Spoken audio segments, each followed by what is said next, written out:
nyumba zangu nimeuza, nikauza na gari. Kwa sasa hivi nimebaki na nyumba moja ambayo ndo ninaishi. Sina gari, sina hizo nyumba hazipo. Na pesa zangu nyingi zilipotea. Ingawa kuna kipindi binadamu unakuwa unajisaulisha kwamba yale yamepita na vitu, lakini kinachoniuma zaidi ni hali ya aina ya maisha nilionayo sasa hivi, kwa sababu kwa nyumba zangu nimeuza, nikauza na gari. Kwa sasa hivi nimebaki na nyumba moja ambayo ndo ninaishi. Sina gari, sina hizo nyumba hazipo. Na pesa zangu nyingi zilipotea.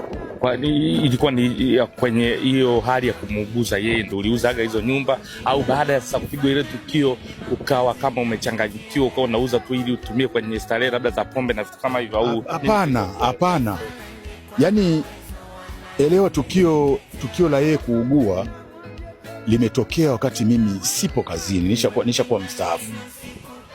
Na sikuwa na kitu kingine ninachotegemea. Na yule mwanamke mimi nilikuwa nampenda sana. Kwa hiyo alikuwa mdogo au alikuwa mwanamke wa umri gani? Mlikuwa mnalingana umri? Alikuwa ni msichana, lakini msichana wenyewe sio msichana ile mdogo sana. Alikuwa na rika kidogo kama miaka 32 hivi, 32 31. Alikuwa kwenye rika hilo. Lakini mimi nilikuwa nimemzidi sana. Wewe ulikuwa na umri gani?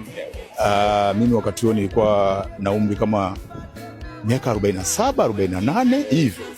Nilikuwa nimemzidi sana.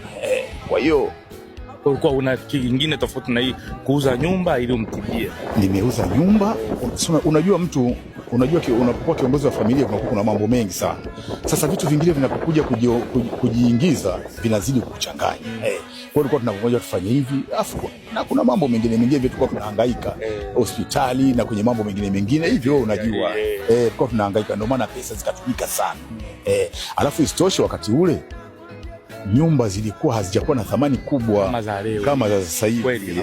Zilikuwa hazina thamani kubwa sana, ingawa kwa wakati ule hela ilikuwa inaonekana ni kubwa wakati ule, lakini nyumba zilikuwa hazina thamani kubwa sana. Sasa hivi milioni 500